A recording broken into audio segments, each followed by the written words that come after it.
ये बात इस साल 11 मार्च की है। उस दिन आरबीआई के एक आदेश से हड़कंप मच गया। रिजर्व बैंक ने पेटीएम बैंक को नए ग्राहक जोड़ने से रोक दिया था। पेटीएम को एक ऑडिट फर्म भी अपॉइंट करने के लिए कहा गया ताकि उसके आईटी सिस्टम्स का पूरा ऑडिट हो सके। अब दूसरी कहानी, बात भारत पे की।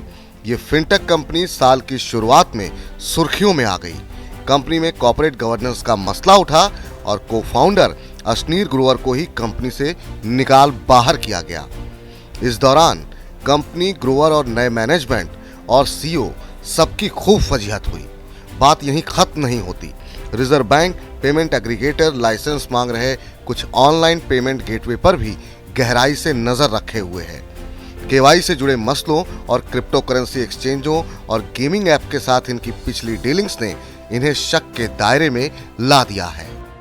तीनों कहानियां भारत के पेमेंट्स बैंक और पेमेंट एग्रीगेटरों की कहानी को बयां करने के लिए काफी हैं। भारत के उभरते पेमेंट और फिनटेक सेक्टर में इस उथल-पुथल से रिजर्व बैंक भी परेशान है। अब आरबीआई एक एक कदम फूंक कर रख रहा है। इसी चक्कर में रिजर्व बैंक और सरकार के सबसे बड़े थिंक टैंक नीति आयोग में भी ठन गई है। मसला है डिजिटल बैंक लाइसेंस का। दरअसल नवंबर में नीति आयोग ने डिजिटल बैंक पर डिस्कशन पेश किया था। नीति आयोग ने कहा था कि फाइनेंशियल इंक्लूजन के लिए डिजिटल बैंक के लाइसेंस दिए जाने चाहिए, लेकिन रिजर्व बैंक ने इस पर अपना वीटो लगा दिया है। ऐसा तब है जब हाल में ही रिजर्व बैंक ने डिजिटल बैंकिंग यूनिट्स यानी डीबीयू के लिए विस्तृत गाइडलाइन जारी की है। इस साल के बजट में 75 जिलों में 75 डीबीयू खोलने का टारगेट भी रखा गया है। सवाल ये पैदा होता है कि जब डीबीयू खोलने के लिए आरबीआई बेकरार है तो फिर उसे डिजिटल बैंक लाइसेंस देने में क्या एतराज है। बात वाजिब भी है। तो बात यह है कि डिजिटल बैंकिंग यूनिट्स खोलने की इजाजत पहले से मौजूद सभी शेड्यूल्ड कमर्शियल बैंकों को होगी। इनमें क्षेत्रीय ग्रामीण बैंक, पेमेंट बैंक और लोकल एरिया बैंक शामिल नहीं होंगे। अब आते हैं डिजिटल बैंकों पर। ये पूरी तरह से अलग होंगे और फिनटेक कंपनियों को ये लाइसेंस देने की बात नीति आयोग ने की है। इन बैंकों को डिपॉजिट लेने और लोन देने की इजाजत की भी बात है।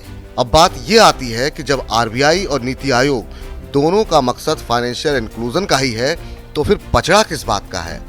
तो डिजिटल बैंकिंग लाइसेंस पर रिजर्व बैंक की आपत्तियों की कुछ खास वजहें हैं और इसके पीछे आरबीआई के अनुभव और ठोस तर्क हैं। पहली वजह यह कि रिजर्व बैंक इस मार्केट में और बिखराव नहीं चाहता है। उसे लगता है कि नए बैंकों के प्रमोटरों को उसके फिट एंड प्रॉपर क्राइटेरिया पर खरा उतरने में मुश्किल आ सकती है। बैंक लाइसेंस लेना आसान नहीं है।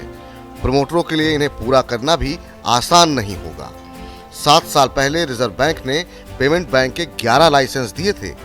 तब खूब जश्न मना था। अब यह गुब्बारा फुस हो गया है। अब आज केवल 6 पेमेंट बैंक बचे हैं। 5 अपना कारोबार समेट चुके हैं। आरबीआई ऐसा डिजिटल बैंकों के मामले में नहीं चाहता है।